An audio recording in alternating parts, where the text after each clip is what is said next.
Assalamualaikum warahmatullahi wabarakatuh. Perkenalkan, saya Nur Aini MPD, calon guru penggerak Angkatan 7 Kabupaten Banyuasin. Di sini saya akan melakukan pengimbasan aksi nyata modul 1.4 yaitu budaya positif. Pada pengimbasan ini saya melakukan kolaborasi bersama Samsul Hardi SPD dengan pengajar praktik saya Bu Sri Yusmainawati MPD dan pengajar praktik dari Pak Samsul yaitu Pak Arpan MPD. Adapun fasilitator kami yaitu Pak Wiyoko SSI. Aksi nyata budaya positif yang saya lakukan yaitu yang pertama melakukan pembuatan kesepakatan kelas dan yang kedua yaitu pengimbasan budaya positif terhadap rekan sejawat di SMPN 1 Makarti Jaya. Adapun latar belakang dari pengimbasan modul 1.4 yaitu sebagai berikut.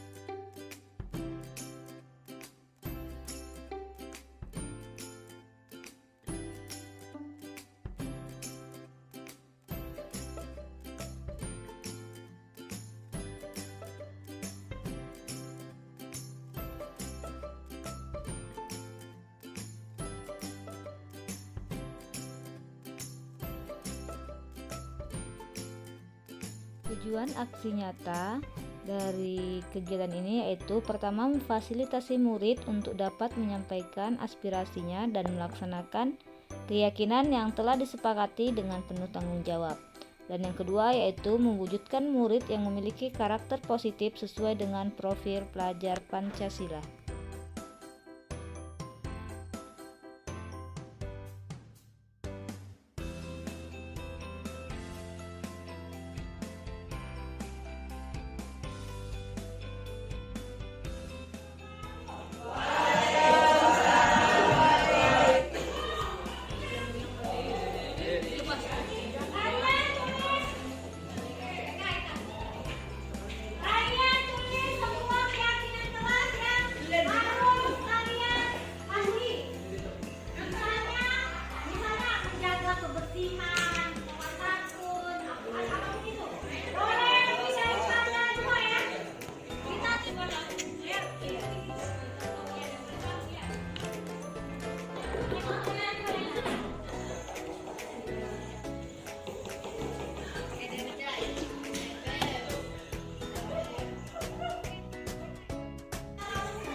Selamat pagi. Salam sejahtera bagi kita semua. Alhamdulillahirobbilalamin wassalatu wassalamu ala alihi washabihi ajmain. Amma ba'du. Yang saya hormati kepada Kepala SMP Negeri 1 Makarti Jaya atau yang mewakili. Yang saya hormati Bapak Kepala SD Negeri 8 Makarti Jaya atau yang mewakili serta bapak-bapak, ibu-ibu yang sempat hadir pada hari ini yang berbahagia. Puji syukur atas kehadirat Allah SWT kiranya kita dapat berkumpul di ruang lab komputer dari SMP Negeri 1 Makarti Jaya dalam rangka pengimbasan aksi nyata modul 1.4 budaya positif pendidikan guru penggerak Angkatan 7 Kabupaten Banyuasin. Selawat beriring salam kita haturkan kepada Nabi besar kita Nabi Muhammad Sallallahu Alaihi Wasallam. Semoga keluarga, sahabat serta kita yang amaya ini mendapat syafaat kelak nanti di yaumul qiyamah. Amin ya rabbal alamin. Oke, perkenalkan nama saya Samsul Hardi. Saya dari SD Negeri 8 Makarti Jaya. Di sini saya bersama dengan Ibu Nuraini dari SMP Negeri 1 Makarti Jaya. Di sini kami merupakan calon guru penggerak angkatan 7 dari Kabupaten Banyuasin. Nah, kami di sini memiliki pengajar praktik yang berbeda. Kalau saya sendiri itu didampingi oleh Pak Arfan MPD, sedangkan Ibu Nuraini itu didampingi oleh Ibu Sri Yusmainawati MPD. Dan kami memiliki satu fasilitas yang sama, yaitu Bapak Wireko SSI. Tujuan kami untuk melakukan penyebasan ini yang pertama yaitu sebagai calon guru penggerak, ini tugas kami untuk melakukan aksi nyata 174 di sekolah masing-masing. Yang kedua yaitu berbagi sedikit ilmu yang kami dapat dari pendidikan guru penggerak. Karena ilmu kalau tidak dibagikan atau disimpan sendiri tidak akan bermanfaat.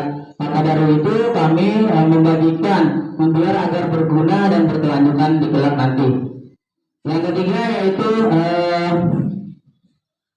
saling bekerja sama untuk menciptakan budaya positif yang ada di sekolah masing-masing.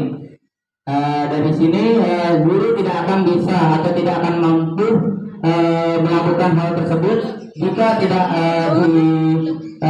didampingi atau didukung oleh unsur yang ada di sekolah seperti kepala sekolah, dewan guru, serta warga sekolah yang ada di lingkungan sekolah tersebut. Untuk pertama, sebelum kita masuk ke materi, alangkah baiknya kita harus tahu dulu apa sih tujuan pendidikan yang akan kita yang ada di Indonesia ini. Ya, ini menurut Ki Hajar Dewantara berpendapat yaitu bahwa pendidikan memberikan tuntunan menuntun terhadap segala kekuatan kodrat yang dimiliki anak agar ia mampu mencapai keselamatan dan kebahagiaan yang setinggi-tingginya, baik sebagai manusia maupun sebagai anggota masyarakat. Nah, dari hal tersebut kita lihat itu ada kata menuntun. Menurut Bapak Ibu Guru, menuntun itu apa sih? Ya, Bu. Menurut pandangan Bapak Ibu Guru, menuntun apa? Mengarahkan ya, membimbing, mendampingi, membawa. Nah, jadi tugas guru itu hanya menuntun. Jadi setiap anak itu sudah memiliki kodratnya masing-masing. Nah, contoh dalam kodrat yang ada pada anak dan perbaiki lakunya. Nah, dari sini misalnya seperti ini, setiap anak pasti memiliki dasarnya ya, atau memiliki bakatnya sejak dari lahir, memiliki bakat, memiliki cita-cita. Nah, salah satu contoh misalnya ada anak yang ingin cita-citanya menjadi polisi. Kita sebagai guru kan tidak mau ya anak tersebut menjadi polisi yang sombong, polisi yang angkuh, polisi yang semena-mena lah. Maunya kita itu polisinya ya yang bertanggung jawab, disiplin, jujur, serta melakukan tugasnya dengan baik ya. Itu oke, dari itu. Nah, Ki Hajar Dewantara itu juga mengibaratkan pendidikan itu sebagai lahan pertanian. Nah, guru sebagai petaninya, lahan pertanian itu sekolahnya, sedangkan anak itu sebagai bibit dari padi tersebut. Nah, misalnya salah satu contoh, lahannya sudah bagus, sudah subur, terus bibitnya sudah bibit unggul lah, yang bagus, yang mahal lah. Tapi petaninya atau gurunya tersebut itu tidak memperhatikan tanaman tersebut, tidak diberi pupuk, tidak dilakukan misalnya tanah tersebut kering, tidak dikasih irigasi dan sebagainya, maka apakah tanaman tersebut itu akan tumbuh? Tidak. Atau kalaupun tumbuh, dia tidak tumbuh sempurna sesuai dengan kodrat yang dimilikinya. Itu ya tujuan pendidikan menurut Bapak pendidikan kita ya, Bapak Ki Hajar Dewantara. Oke, next. Nah, untuk menciptakan tujuan pendidikan yang baik itu perlunya adanya budaya positif. Budaya positif itu yaitu adalah budaya yang kalau kita yaitu nilai-nilai keyakinan, kebiasaan-kebiasaan di sekolah, serta yang berpihak pada murid dan berkembang pada menjadi pribadi yang kritis, penuh hormat, bertanggung jawab, dan sesuai dengan profil pelajar Pancasila. Oke, di sekolah kita ini sudah ada ya nilai-nilai positif? Sudah ada? Ada seperti 5S itu ya, sopan, salam, santun, apa lagi? Senyum. Nah, itu merupakan budaya positif yang ada di sekolah kita. Terus ada juga berdoa sebelum pembelajaran, berdoa sesudah pembelajaran, terus dan berbaris sebelum memasuki sekolah. Itu merupakan budaya positif yang akan menjadikan merupakan nilai-nilai nilai kebajikan sepertinya bertanggung jawab, hormat, disiplin dan sebagainya. Oke, next. Nah, ini materi yang akan kami sampaikan. Di sini saya akan menyampaikan terlebih dahulu. Nanti nextnya nanti dilanjutkan oleh Ibu Nuraini. Untuk poin-poinnya ada 7. Yang pertama yaitu perubahan paradigma belajar. Yang kedua yaitu disiplin positif, dan ketiga itu kebutuhan dasar manusia, motivasi perilaku manusia, restitusi atau posisi kontrol guru, keyakinan kelas, serta segitiga restitusi. Nah, ini tujuh yang kami dapat dari LMS yang kami pelajari di pendidikan guru penggerak. Kami mendapatkan materi ini selama 2 minggu, tapi di hari ini kami lakukan secara secutan, jadi di presnya. Jadi materi banyak, tapi dilakukan dalam waktu sejam. Jadi kami akan lakukan sesuai dengan apa yang bisa yang akan memberikan pengertian dari materi tersebut. Oke, kita lanjut yang pertama, perubahan paradigma belajar. Nah, ini ada games. Jadi ada 2 orang, yaitu Bapak dan teman Bapak, yaitu yang A dan yang B ya. A itu sebagai diri kita sendiri, dan B adalah orang lain atau teman kita. Nah, nanti setelah itu Bapak boleh dibagikan Bu kertas. Ya, dibagikan satu orang satu. Ini betul ya, betul lagi. Nanti Ibu tulis di kertas itu hal yang paling berharga, bisa berlian atau emas atau sertifikat tanah, SK bisa ya, atau apapun yang paling berharga menurut Bapak Ibu di sini ya. Jadi setelah itu Bapak taruh secari kertas itu di tangan kanan atau kiri, terserah. Yang paling kuat lah intinya. Biasanya orang itu ada yang tangan kanannya yang kuat ya, ada yang juga yang tangan kirinya. Jadi tinggal Ibu tulis hal yang paling berharga. Mungkin anak atau apalah, rumah mungkin ya. Sudah ditulis, ya berpasangan terserah ya. Nanti Pak Sandi bersama dengan Pak Maris ya, atau Pak Beri sama Pak Putut, Bu ya. Sudah yang paling berharga. Mobil atau apa lah. Itu mobil nggak mungkin dipegang tangannya sih. Iya, ceritanya di situ adalah apa paling berharga buat Ibu. Bisa buat berlian atau apalah. Iya, jadi juga orang ya, itu orang ya. Ya, oke. Nah, ya udah boleh dilihat ya. Karena itu akan disembunyikan oleh bapak-bapak itu.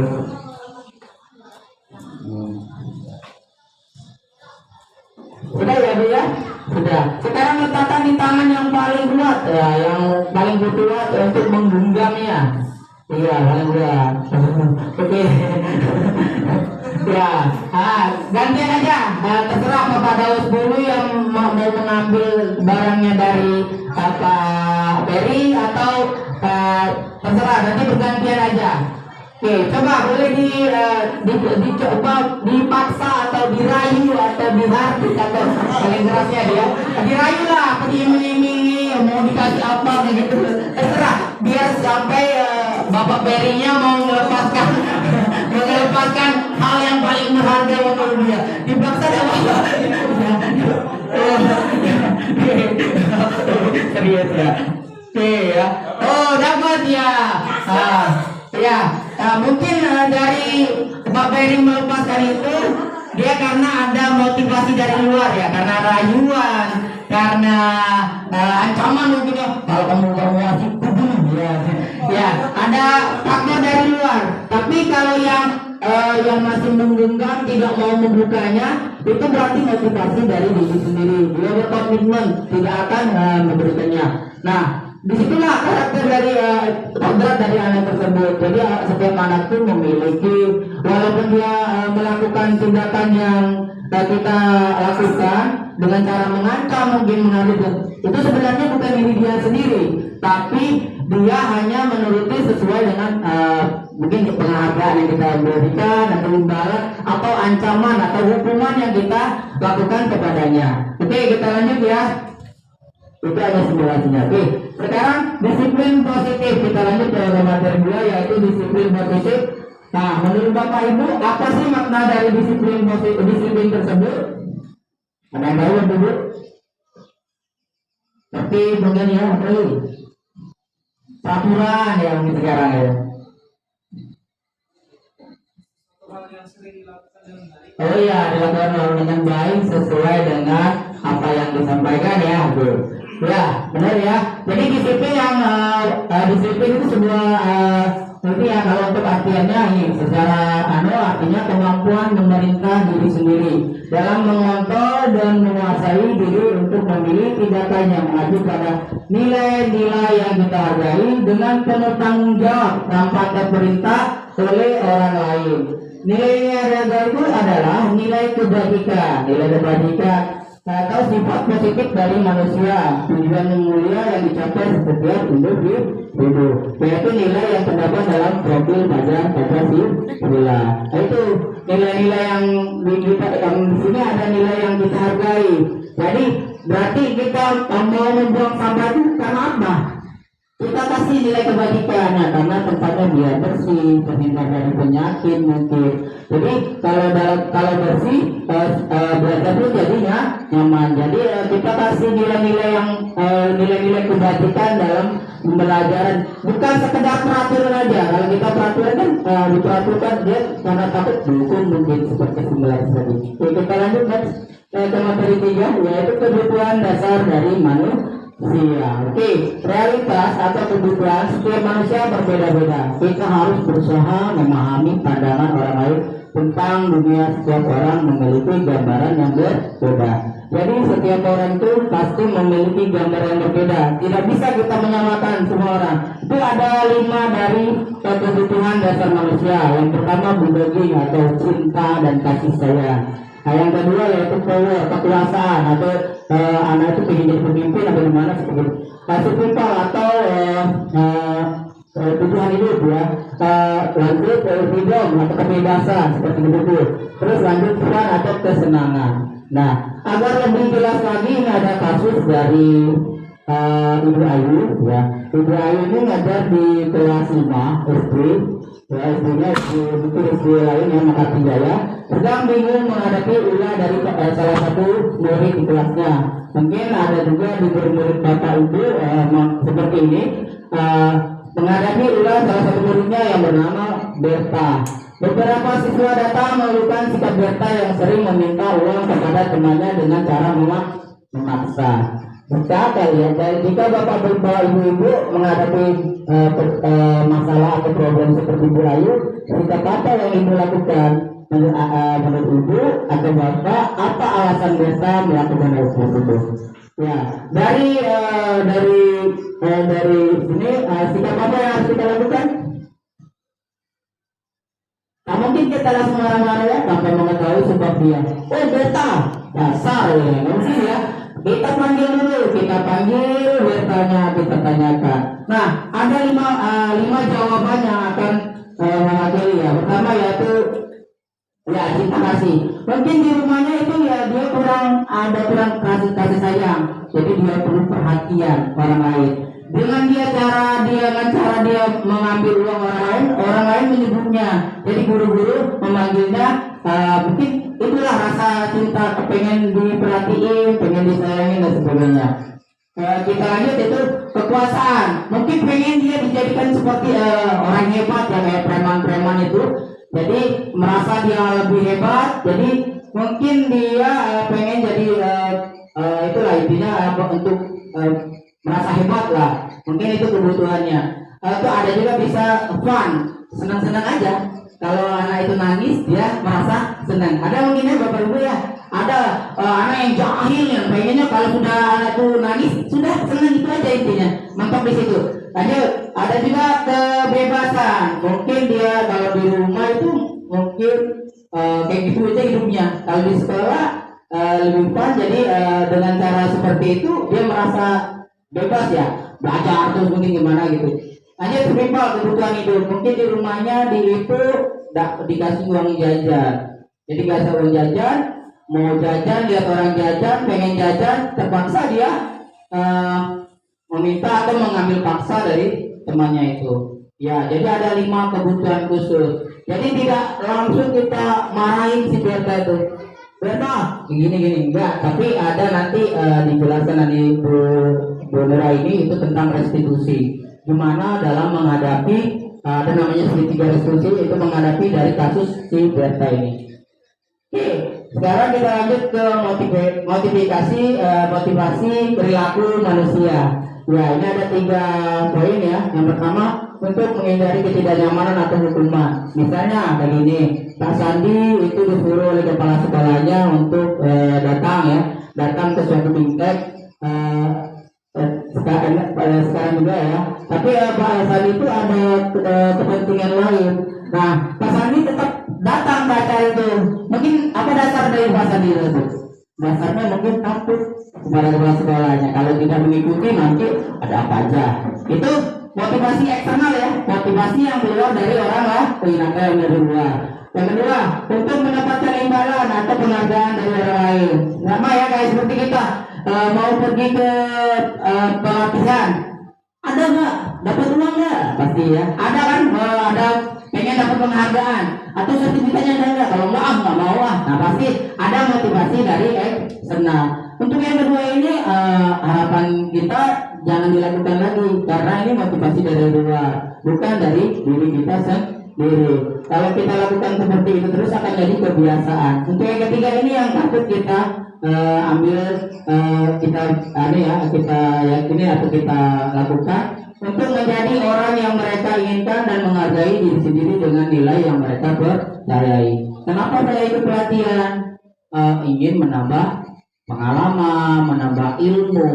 Ya, sama seperti kami Bunurain ini, intinya bukan iming-iming karena ingin jadi kepala sekolah, ingin iming-iming jadi pengawas, iming-iming pengen jadi hebat, enggak. Intinya menambah ilmu pengetahuan. Karena di guru penggerak ini banyak yang kita dapatkan. Pertama yaitu teman, yang kedua terus itu ilmunya juga didapat dari orang-orang yang ada yang berkompeten ya. Jadi terus gurunya nggak bisa bikin Canva dengan seperti ini, bikin video secara cepat.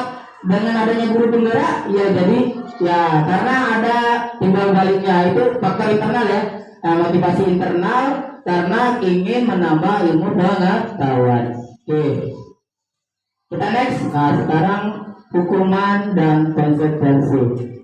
Kita sebagai guru itu masih masih menerapkan hal tersebut, karena kalau tidak menerapkan hal itu, anak itu sekedar hatinya aja. Kalau nggak dihukum anaknya, itu ternyata itu salah yang kita lakukan selama ini. Ada nanti salah satu solusi yang untuk memperbaiki hal tersebut. Ini ada kasus lagi. Kasusnya itu IPA kurang menguasai pelajaran matematika, sehingga pada saat pelajaran tersebut berlangsung, dia lebih banyak berdiam diri atau menggambar di buku pelajarannya. Pada saat guru matematika, Pak Seno menanyakan pertanyaan IPA menjadi gugup dan tak sengaja menjatuhkan tasnya dari kursi, serta tiba-tiba menjadi gagap pada saat berupaya menjawab. Seluruh kelas pun tertawa melihat perilaku yang IPA berbicara tergagap dan terkejut dan tersebut. Oke, Pak Seno pada saat itu membiarkan teman-teman IPA menertawakan IPA yang tergagap dan malu luar biasa, dan malahan IPA minta IPA untuk maju ke depan dan berdiri di depan kelas sambil menunjukkan hidungnya karena tidak bisa menjawab pertanyaan Pak Seno. Kelas makin gaduh dan anak-anak pun tertawa. Nah, IPA di depan kelas memegang ujung hidungnya. Nah, ada dua pertanyaan. Yang pertama, apakah Anda setuju dengan tindakan pasien tersebut? Tidak. Mengapa? Oh, merusak mental anak tersebut ya, karena ditertawakan oleh teman-temannya. Yang kedua, menurut Anda tindakan pasien terhadap IPA adalah sebuah hukuman atau konsekuensi? Hukuman. Ya, hukuman ya. Hukuman bagi temannya, hukuman bagi gurunya sendiri ya.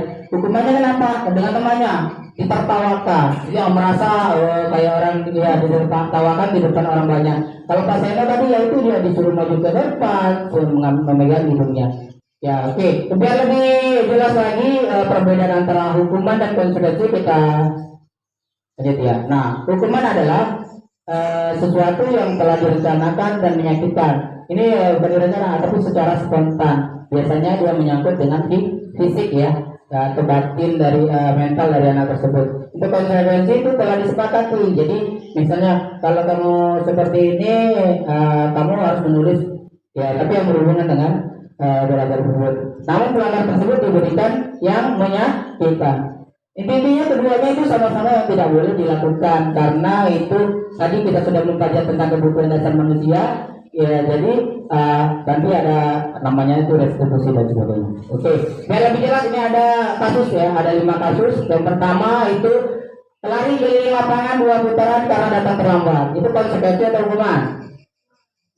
Hukuman ya, benar ya. Yang kedua, menggantikan kertas teman yang telah dicoret. Iya, cakep, konsekuensi. Kita lanjut lagi. Nomor 3, murid bertelanjang kaki seharian karena memakai sandal. Hukuman atau konsekuensi? Iya, hukuman atau konsekuensi? Hukuman karena kakinya ya sakit jadi ya. Oke, kita lanjut. Berdiri 1 kaki karena tidak menjawab pertanyaan. Hukuman. Membersihkan coretan yang telah ditulis di mejanya. Konsekuensi. Ya benar ya, sudah paham berarti.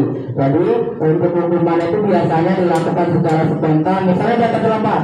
Kalau dia terlambat, berdiri dibuat diletak di bawah bendera hormat. Kayak gitu ya biasanya. Itu bukan menyelesaikan masalah, malah anak itu ya mentalnya kena, jadi sebelum diteriak-teriak. Bukan malah anaknya bakal berubah, dia bakal menghindar dari kawannya. Itu akan membuat jiwa itu atau merasa anak itu kayak orang berusahanya ya. Nah, kita tanpa menanya dulu kenapa kamu datang terlambat. Nah, enggak tiba-tiba langsung berdiri di bawah bendera hormat dan sebagainya. Itu masih sering kita lakukan ya, padahal itu kurang baik untuk jiwa anak tersebut. Oke, kita lanjut. Oke, mungkin itu aja dari saya. Ya, oke. Untuk keyakinan kelas, saya next lanjut ya. Keyakinan kelas adalah nilai kebajikan atau prinsip universal yang disepakati secara universal lepas dari perbedaan agama, suku, ras, bahasa, dan negara ya. Oke, kita biasanya di dalam kelas itu melakukan peraturan ya. Nah, ini sedikit diubah, itu namanya itu keyakinan ke kelas. Jadi anak itu menuliskan sendiri apa aja yang menurut mereka itu yang tidak sesuai dengan yang ada di sekolah itu. Intinya hampir sama dengan peraturan, tapi dari anak untuk anak. Dan kita menekankan itu tidak ada kata negatifnya, misalnya tidak buang sampah sembarangan. Kita ganti dengan kata menjaga kebersihan ke kelas. Itu sudah merupakan dari meliputi dari jangan buang sampah sembarangan. Jadi intinya jangan ada kata tidak atau negatif ya, harus ada kata positifnya. Nah, di situ juga dilakukan secara universal, tidak mengaitkan agama, suku, ras. Jadi semua orang bisa dilibatkan dalam sekolah pun. Nah, di situ setelah anak kita yakini dengan nilai-nilai kebajikan tadi ya, mungkin dengan jujur, disiplin, ditekankan itunya. Jadi anak lebih memahami tugas ya atau tanggung jawab dia sebagai siswa di kelasnya nantinya. Oke, kita lanjut. Suatu keyakinan menurut dosen 98, suatu keyakinan akan lebih memotivasi seorang dari dalam atau memotivasi secara intrinsik. Seorang akan lebih tergerak dan bersemangat untuk menjalankan keyakinan daripada hanya sekedar mengikuti serangkaian peraturan. Karena contoh seperti ini, misalnya Bapak Ibu kan kembang harus pakai masker. Terganggu ya, kayaknya kayak ini aja. Nah, itu kita anggap sebagai nilai kebajikan. Pakai masker biar apa? Biar menjaga kesehatan kita, mungkin debu biar nggak masuk. Nah, terus ini memakai helm kalau berkendara. Jangan kita karena takut ditilang polisi, karena kita takut kalau kecelakaan itu nilai kebajikannya. Jadi lebih ke menekankan nilai yang dihargai, itu nilai yang kebajikan kepada anaknya, biar anak lebih tergerak, bersemangat dan menjalankan keyakinannya tersebut. Nanti setelah bapak anak-anak itu menulis, ditempel, nanti ditanyakan gimana keyakinan kita kemarin ya jadi kamu salah nggak gitu. Nanti dijelaskan lagi untuk restitusi. Ya kita lanjutkan. Oke, untuk materi selanjutnya akan disampaikan Ibu Nuraini MPD kepada Ibu Nuraini, kami persilakan.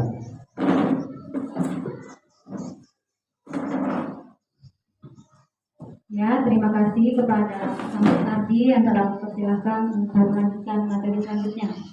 Materi selanjutnya yaitu tentang 5 posisi kontrol sebagai guru. Yang pertama ada penghukum, yang kedua ada pembuat rasa bersalah bagi peserta didik, yang ketiga ada teman, yang keempat ada pemantau, dan yang kelima ada manajer sebagai manajer. Untuk lebih jelas, saya berikan contoh berupa video.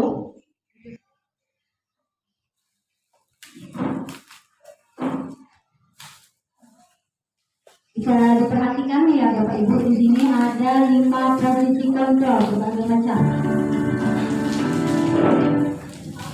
Ini adalah penghukum.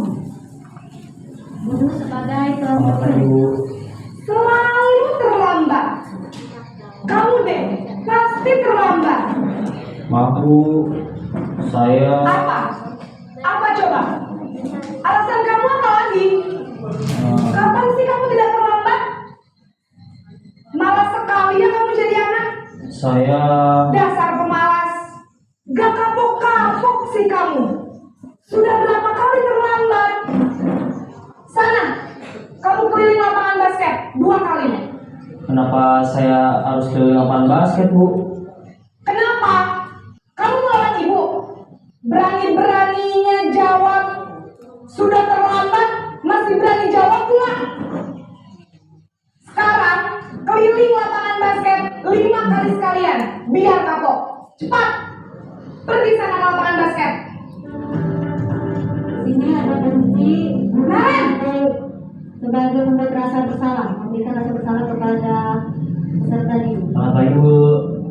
Wah, sudah jam berapa ini nak? Terlambat lagi ya sayang. Iya Bu, habis ibu saya lupa bangunkan saya Bu. Kamu malah menyalahkan ibu kamu. Kamu bukannya anak yang larinya paling kencang. Kok terlambat sih? Iya Bu, saya memang terlambat bangun tadi. Jadi biarpun saya lari kencang, tetap gak kejar Bu. Ya sudah sana. Nanti lain kali larinya lebih kencang lagi ya. Biar gak terlambat lagi. Bikin seneng ibu. Demi ibu. Bisa kan? Bisa lah Bu. Ya sudah sana masuk kelas. Ibu beresin urusan absen kamu. Kamu ini ada-ada saja. Sini sebagai posisi pemantau. Naren!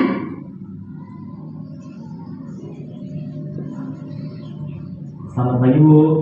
Naren, apa peraturan sekolah kita tentang jam berapa kita harus masuk sekolah, nak? Kita harus di sekolah jam 7 Bu. Iya betul, sekarang sudah jam 7.20. Naren sudah tahu konsekuensinya jika terlambat hadir. Paham Bu. Saya harus tinggal kelas pas jam istirahat selama 20 menit. Iya benar, konsekuensinya demikian. Jadi nanti jam 9.30 pas istirahat, kamu harus tinggal di kelas, kerjakan tugas tambahan untuk ketertinggalan kamu, ya. Baik, Bu. Ya, itu tadi video pembelajaran tentang 5 macam kontrol. Tadi ada 4 macam kontrol.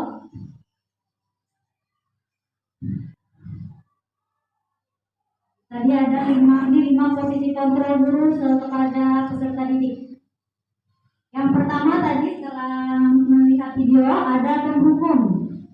Kita di sini belajar ya, jadi sama-sama diskusi bahwa sebagian besar guru-guru ataupun warga sekolah, baik itu kepala sekolah, guru piket dan lain-lain masih memberikan hukuman.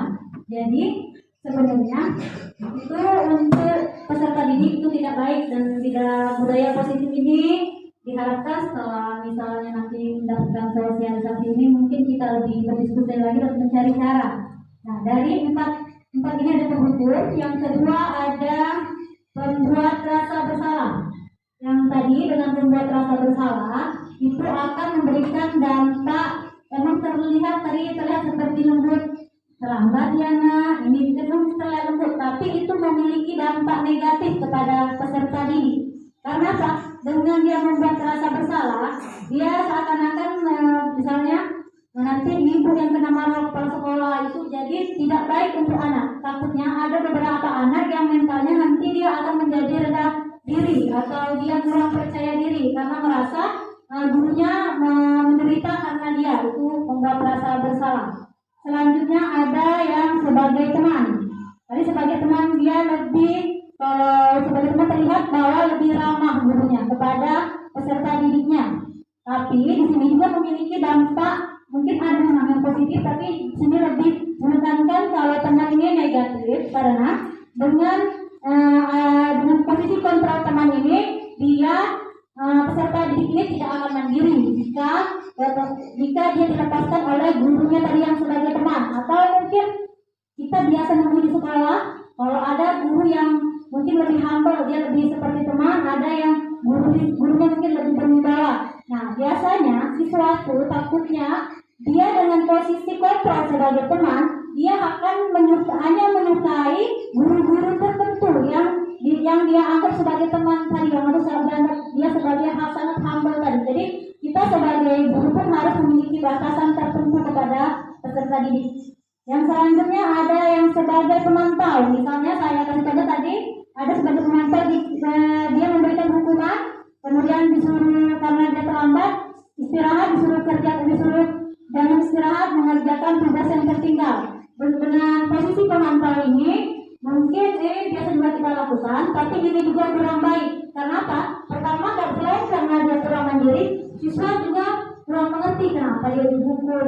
Karena di situ belum dijelaskan mengapa dia dihukum, belum dikasih keyakinan kelas agar tidak mengulanginya lagi. Yang selanjutnya ada posisi manajer. Nah, posisi manajer inilah setelah kita belajar tentang budaya positif, kita harapkan dengan posisi manajer ini mampu kita aplikasikan. Saya berikan contoh lagi ya, posisi manajer. Jadi ini diperhatikan, ini langkah-langkah yang baik untuk menghadapi siswa-siswa yang mengalami masalah, bisa itu terlambat, bisa itu melakukan kesalahan atau berkelahi. Jadi saya kasih contohnya ya. Yang tiga narin tadi aja biar lebih jelas perbedaannya.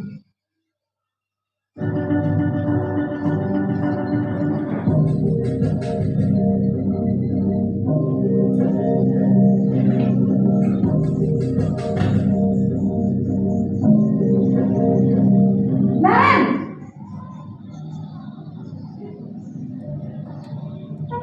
Selamat pagi, Bu. Selamat pagi, Naren. Maaf, Bu, saya terlambat. Iya, sekolah masuknya jam 7, sekarang sudah jam 7.20. Jadi sekarang bagaimana ini, Naren? Maaf, Bu, saya lupa alarm saya semalam. Baiklah, menurut kamu, keyakinan sekolah yang mana yang perlu kamu tingkatkan? Menghargai diri sendiri dan orang lain mungkin ya, Bu. Setuju. Jadi, apakah Naren meyakini prinsip saling menghormati tersebut? Iya, Bu, saya meyakininya. Apakah Naren bersedia memperbaiki masalah keterlambatan ini? Bersedia, Bu. Bagaimana kamu akan perbaiki masalah keterlambatan ini? Saya akan coba untuk tidak lupa menyetel alarm saya, Bu. Baik, kalau Naren lupa menyetel alarm di rumah, ada orang yang kira-kira bisa bantu mengingatkan tidak? Ada, Bu. Kakak saya, Kak Emma. Ada lagi selain Kak Emma? Selain Kak Emma, ada ibu saya. Baik, jadi yang mengingatkan Naren adalah Kak Emma dan ibu kamu ya? Kira-kira akan mulai setel alarm kapan, Naren? Setelah pulang sekolah, akan segera saya lakukan. Baik, jadi Naren akan setel alarm untuk bangun besok pagi dan akan diingatkan oleh kakak dan ibunda Naren ya. Ada lagi yang mungkin perlu dilakukan Naren agar tidak terlambat bangun lagi? Tidak ada, Bu. Baik Naren, terima kasih untuk bersama kamu. Sekarang kamu perlu kembali ke kelas untuk belajar. Baik, Bu. Terima kasih.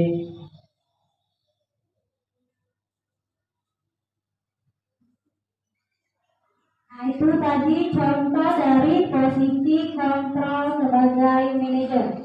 Jadi, yang idealnya kita itu melakukan posisi kontrol yang bagaimana, yang mana di antara lima ini yang paling baik menurut Bapak Ibu yang telah melihat video tadi? Manajer. Jadi benar. Yang paling baik itu adalah manajer. Jadi di antara kelima ini, keempat ini kalau bisa kita hindari yang penghukum, pembuat rasa bersalah, teman ataupun pemantau.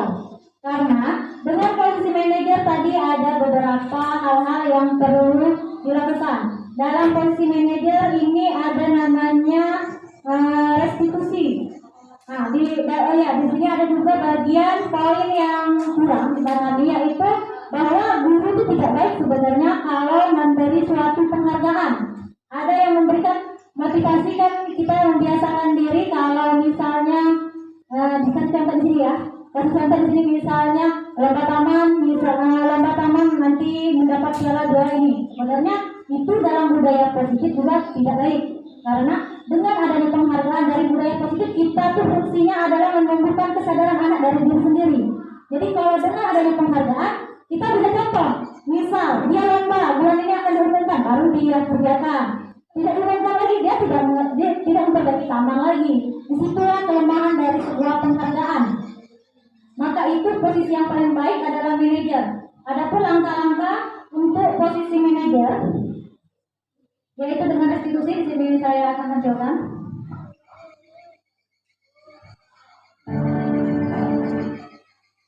Nah, di sini ada segitiga restitusi. Yang pertama tadi dalam posisi manajer, kita menstabilkan identitas anak. Yang kedua ada validasi tindakan yang salah, yaitu semua perilaku memiliki alasan. Jadi kita mencari tahu kepada peserta didik kita alasan dia tadi terlambat kenapa, alasan dia tadi melakukan misalnya dia berkelas itu kenapa, dan lain-lain. Nah, selanjutnya ada menanyakan keyakinan. Sebenarnya bahasa keyakinan ini mungkin masih agak tabu ya gitu, karena biasanya kita lebih ke peraturan ya.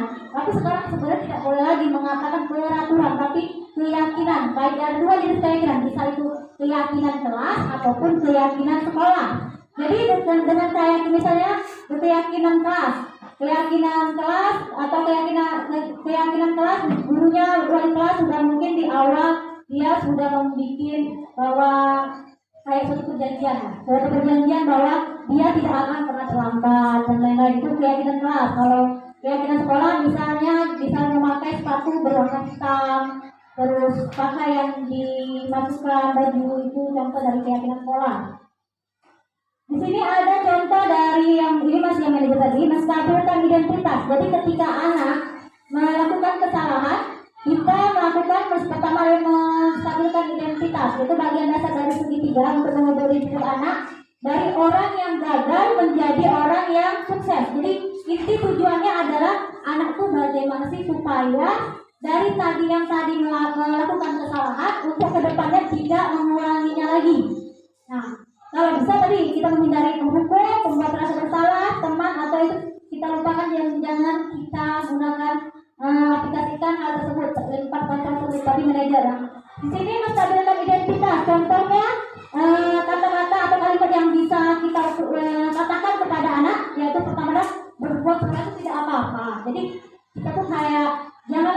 menjudge, jangan langsung menyalahkan dia, tapi seperti kayak nggak berbuat salah itu tidak apa-apa. Yang selanjutnya ada tidak ada manusia yang sempurna, tapi bla bla bla bla. Yang selanjutnya ada saya juga pernah melakukan kesalahan seperti itu. Jadi ujungnya kaki ya. Nah selanjutnya ada kita bisa menyelesaikan ini. Atau bapak ibu tidak tertarik mencari siapa yang salah, tapi bapak ibu ingin mencari solusi dari permasalahan ini. Itu contoh dari kalimat-kalimat menstabilkan identitas ketika anak bermasalah. Pertama yang kita lakukan ini, berarti yang harus kita lakukan kalimat ini yang perlu kita utarakan pertama. Selanjutnya adalah validasi tindakan yang salah. Dari kalimat-kalimat ini mungkin terdengar asing buat guru, namun bila dikatakan dengan nada tanpa menghakimi atau memvalidasi kebutuhan mereka.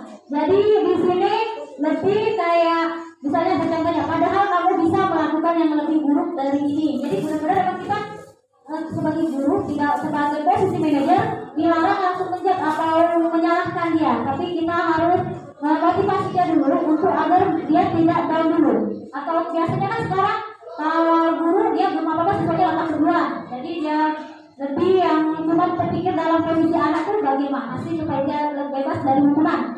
Nah selanjutnya ada kalimat kamu pasti punya alasan mengapa melakukan hal itu. Jadi sini kita mencari sebuah alasan kenapa dia sampai terlambat dan lain-lain. Jangan jadi misalnya kita balik lagi ke sini ya, ke lingkungan. Biasanya kan yang dari jauh itu kembali lagi, misalnya dia terlambat hari ini, tapi besok terlambat lagi. Berarti di situ dalam posisi manajernya dia masih salah. Ada yang salah dalam melakukan 5 posisi kontrol tadi yang untuk kemas sebagai manajer. Kenapa dia mungkin kita lupa memberikan sebuah keyakinan kelas. Ada misalnya perjanjian, misalnya dia harus benar-benar berjanji dalam diri dia sendiri. Jadi jangan cuma karena sudah saya hari ini dihukum dan lain-lain jadi selesai. Gitu kan besok dia ngulangi lagi. Jadi kita harus mungkin lebih kayak kita seperti kayak guru BK, bagaimana menumbuhkan kesadaran diri mereka untuk tidak mengulangi kesalahan itu. Ada juga selanjutnya kamu boleh mempertahankan sikap itu, atau kamu harus menambahkan sikap yang baru. Misalnya dia kan ingin ada seorang anak berkelahi, mungkin ya alasannya karena saya gini bu kayak gini. Jadi kita tidak boleh langsung menjawab, oh berarti kamu salah nak. Jadi kita nggak apa-apa. Mungkin alasannya dia adalah mempertahankan diri dia. Gitu. Selanjutnya adalah menstabilkan identitas. Anak dihubungkan dengan nilai-nilai yang dipercaya dan berpindah menjadi orang yang dia inginkan. Nah di sini ada, jadi kita lebih kecenderung tadi. Ini sudah ke keyakinan kelas, pengaplikasian keyakinan kelas. Misalnya apa yang kita percaya sebagai kelas atau keluarga. Misalnya tadi kan kamu tahu kan nak, kita sudah pernah bikin keyakinan kelas bahwa kita jangan datang terlambat, bagi jangan dikeluarkan. Itu lebih mengingatkan keyakinan itu. Itu adalah menstabilkan identitas. Selanjutnya ada kayak apa nilai-nilai yang telah kita sepakati, apa bayangan kita tentang kelas yang ideal. Kamu mau kedepannya jadi orang seperti apa? Misalnya itu dari menstabilkan identitas. Mungkin itu materi dari kami. Nah, sesi selanjutnya yaitu kita bisa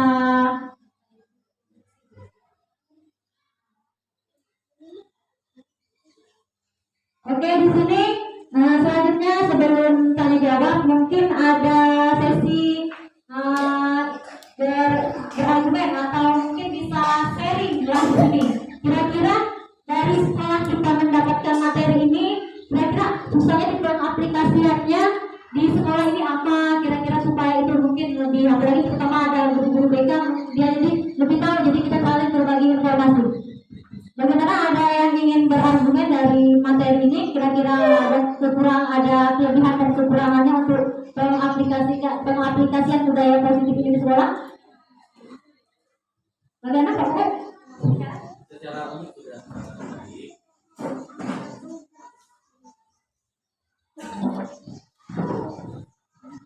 Terima kasih.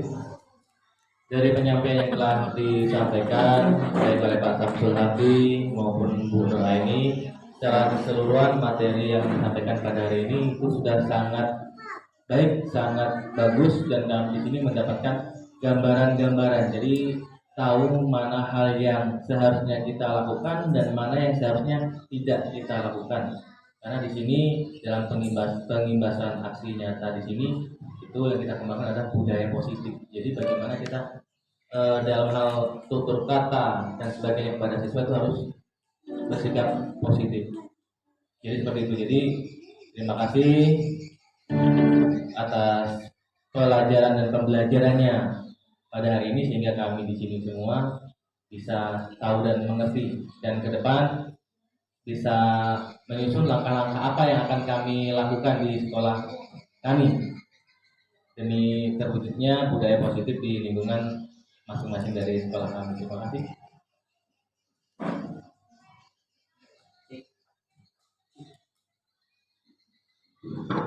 Ya, terima kasih kepada Pak Putut yang telah memberikan responnya hasil presentasi kami. Dan bagaimana peserta lain, ada yang ingin memberikan pendapat ataupun mungkin merasa ini susahnya di sekolah ini pengaplikasiannya di mana berdasarkan dari pengalaman yang ada misalnya.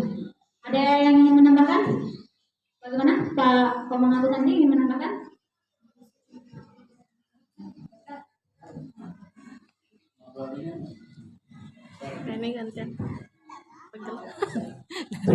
Ya, mungkin sedikit ya. Tentunya sudah cukup baik yang dijelaskan oleh Bu Nur dengan Pak Samsul. Ya, ini menambahkan ya yang disampaikan oleh Pak Putri. Belum ada pertanyaan tadi. Oke, sedikit mungkin di dalam apa yang sudah dijelaskan tadi itu sangat positif di dalam manajerial ya, dalam manajer kita, dalam mendidik kita memberikan tuntunan yang disampaikan oleh Ki Hajar Dewantara tadi. Nah, tentunya di dalam penyampaian budaya positif ini yang pertama dilakukan adalah guru dulu. Iya, guru dulu baru ya siswa. Itu yang paling penting terlebih dahulu yang kita lakukan. Jadi yang terpenting itu budaya positif antar guru. Kalau antar guru sudah bagus, nanti ke siswa itu akan lebih baik. Mungkin itu. Ya, benar sekali ya, bahwa untuk budaya positif ini tidak hanya kepada peserta didik, benar. Tapi budaya positif ini kepada seluruh warga sekolah, apalagi guru harus memberikan teladan yang baik. Jadi ya, menjadi contoh dulu. Setelah dia menjadi contoh, misalnya tadi berarti ya, kita sadar diri bahwa kalau kita meminta anaknya supaya tidak terlambat, kita datangnya lebih awal memberikan contoh, mungkin dari situ. Dengan pesan tadi, ada yang menambahkan materi? Nanti kami sampaikan Pak Sandi tadi sudah sangat baik ya. Ya benar apa kata Pak Sandi tadi. Karena kita tidak mungkin kan hanya berkata-kata. Sedangkan kita sendiri itu datang terlambat. Kita pakai sendal, terus dan berseragam lengkap. Yang lain pakai baju benda, kita pakai baju olahraga. Padahal kita dulu ke kelas, misalnya seperti itu. Tidak akan mungkin lah berjalan adanya budaya positif itu ketika pemimpinnya itu tidak memberikan contoh yang lebih baik. Dari hal ini, itulah kami melakukan pengimbasan kepada guru, bukan ke siswa gurunya. Jadi nanti setiap guru pasti memiliki kelas ya. Nggak usah secara luas dulu, ke kelas kita masing-masing aja dulu. Nah, kalau setelah kita masing-masing kita sudah lumayan bagus, baru kita bisa terapkan. Karena itu harus berhubungan dengan unsur yang ada di sekolah, seperti kepala sekolah. Nggak mungkin yang kita harus seperti ini, kita ngatur guru lain. Enggak, karena adanya pemimpin. Nggak mungkin kita melangkah pemimpin sebelum adanya ya tadi ada keterlibatan guru, ya, mungkin tenaga administrasinya juga tentang adu dan sebagainya. Ya mungkin saja. Untuk selanjutnya kalau masih ada pertanyaan, nggak apa-apa lah. Pertanyaan kita sharing aja ya, bukan mau ngadu kepintaran enggak. Cuma sekedar sharing aja tentang budaya positif. Di sini juga kami cuman ini tugas dari LMS ya. Jadi dari tugas dari fasilitator kami untuk melakukan aksi nyata, untuk menyampaikan apa yang telah kami dapatkan di LMS dan disampaikan kepada guru-guru yang ada di lingkungan sekolahnya. Oke? Oh ya, oke. Ini ada salah satu contoh guru dari posisi kontrol sebagai manajer. Kalau kita terapkan di sekolah, alangkah baiknya. Jadi anak itu merasa nyaman, merasa diperhatikan dan sebagainya.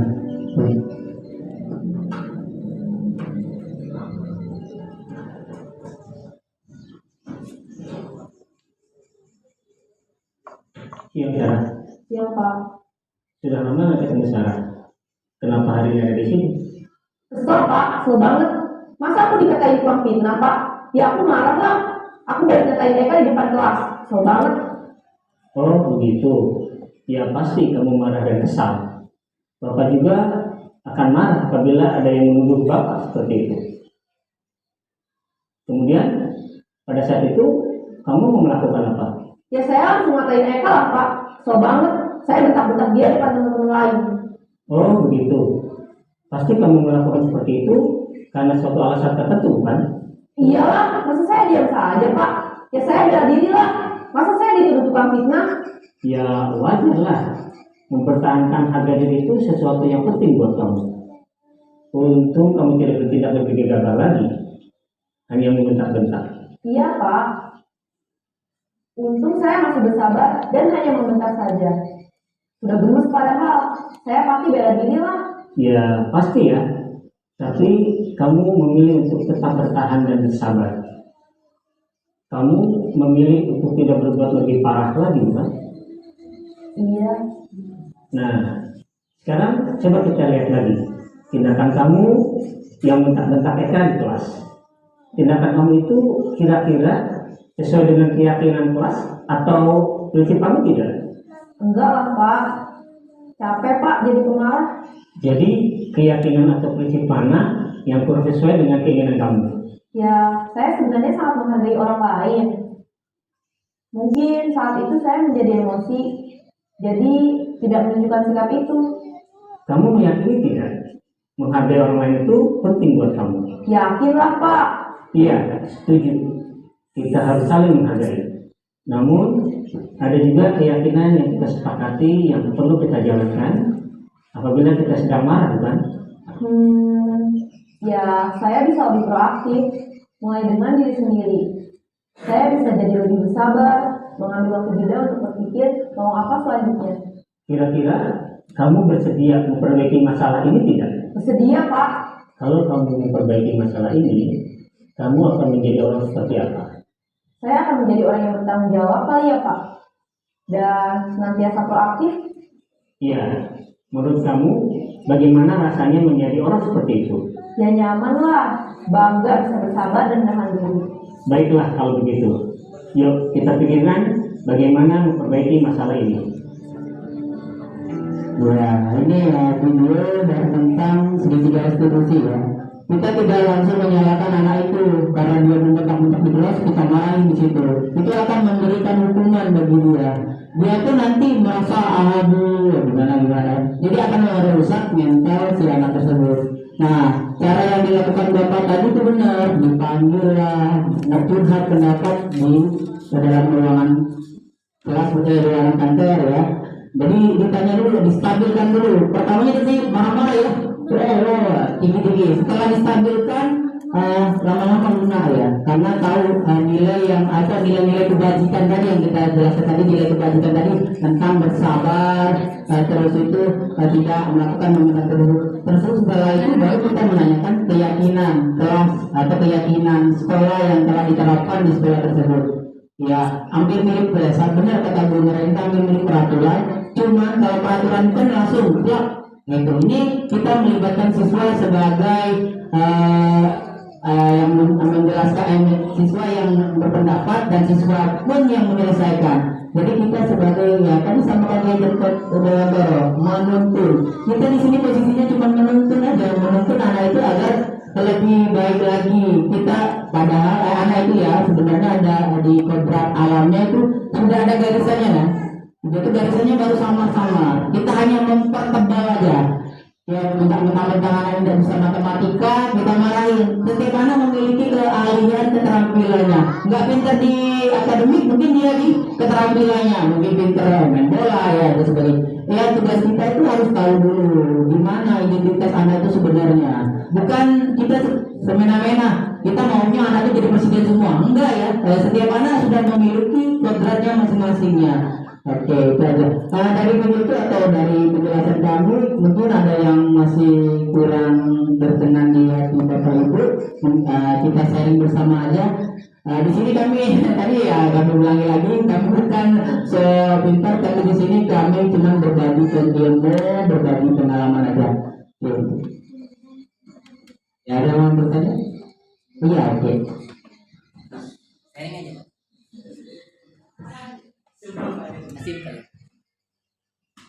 Ya, sedikit ya, sedikit sikap ya. Teman-teman yang lain bisa membuat pertanyaan juga.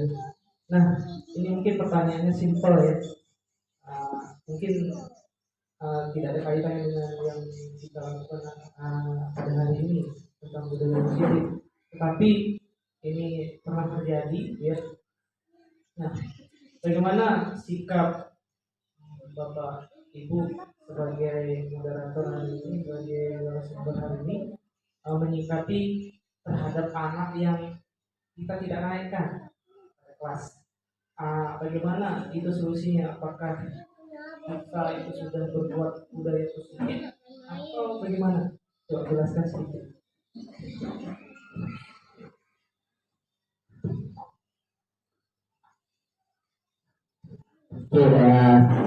Oke, saya cuma mencoba menanggapi aja ya Pak Sandi ya.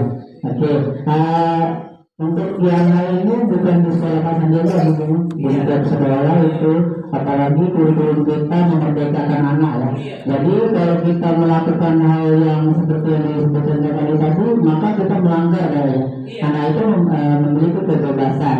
Nah, di sini kalau kita lakukan segitiga resolusi yang ini, mungkin akan setelah akhir semester mungkin anak itu akan berubah.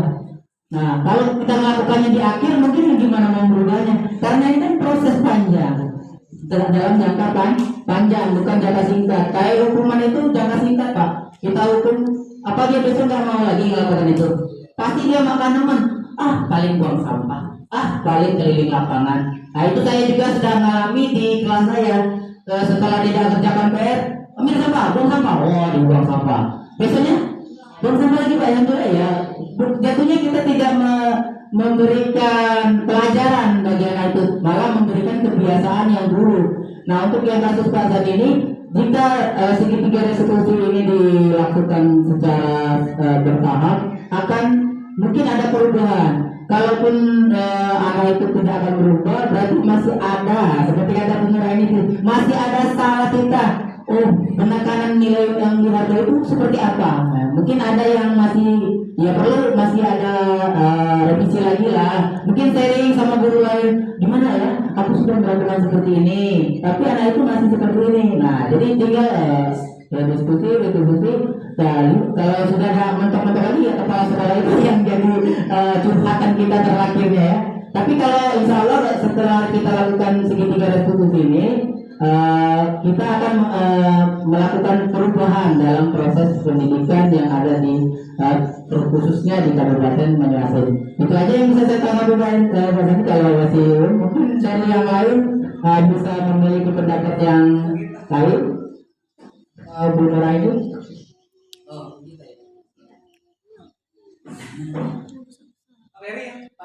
Bagaimana kalau yang lain ada yang ingin berkomentar tentang kenaikan kelas Pak ini ya? Tidak kata ya keputusan tentang kenaikan kelas, karena pada kenyataannya mungkin walaupun kita gunakan restitusi dalam segitiga restitusi dalam satu semester, misalnya ada anak yang tidak bisa membaca, itu sebenarnya juga itu bukan faktor salah di guru atau mungkin pada semester itu, mungkin kita lebih lagi pendekatan lagi dengan segitiga restitusi tadi. Misalnya kita panggil anaknya, misalnya dia kurang nggak bisa baca atau biasanya yang papar-papar itu tidak pernah hadir ke sekolah, itu kan sebenarnya sudah kita berikan wewenang kepada misal wali kelas, guru BK, manggil dan lain-lain.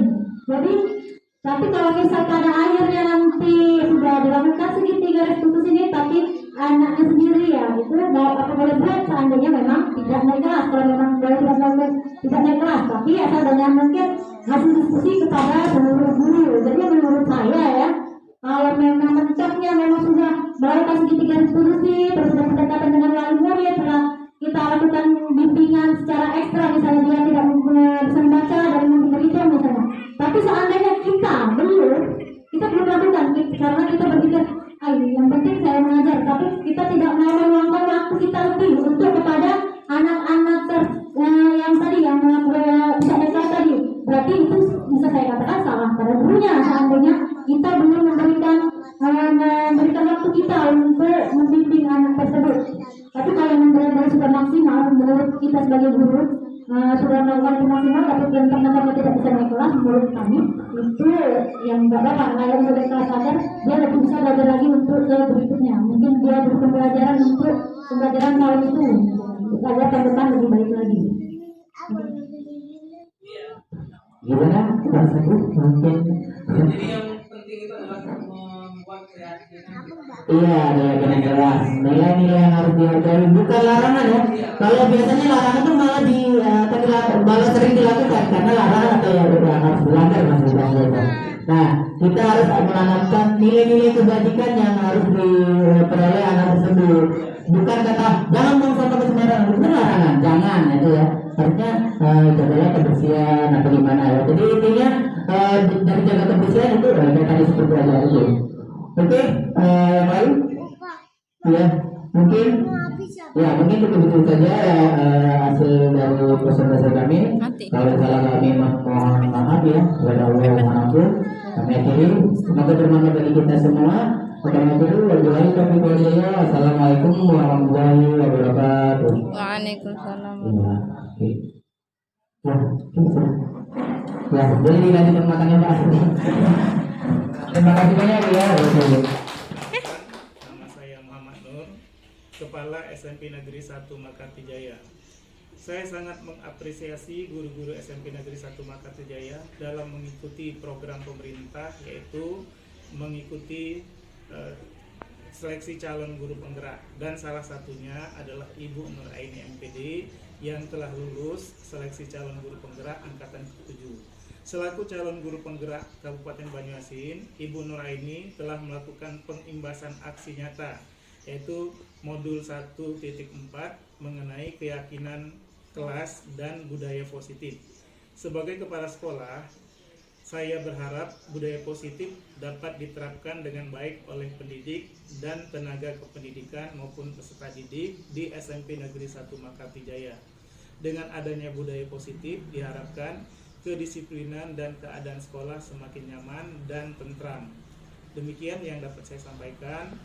Assalamualaikum warahmatullahi wabarakatuh. Perkenalkan, nama saya Gita Desilawati. Saya guru mata pelajaran Bahasa Indonesia di SMP Negeri 1 Makati Jaya. Saya merupakan rekan sejawat dari Ibu Nuraini MPD. Setelah saya mengikuti dan mengamati kegiatan Bu Nuraini selama mengikuti pendidikan guru penggerak ini, Bu Nuraini ini banyak menerapkan keyakinan kelas, mampu membuat peserta didik menjadi lebih disiplin dan menerapkan nilai-nilai kebajikan yang telah disepakati. Hal ini menjadikan budaya positif dapat diterapkan di kelas maupun di sekolah. Saya sangat terinspirasi dari penerapan budaya positif yang dilakukan oleh Ibu Nuraini. Demikian yang dapat saya sampaikan. Wassalamualaikum warahmatullahi wabarakatuh.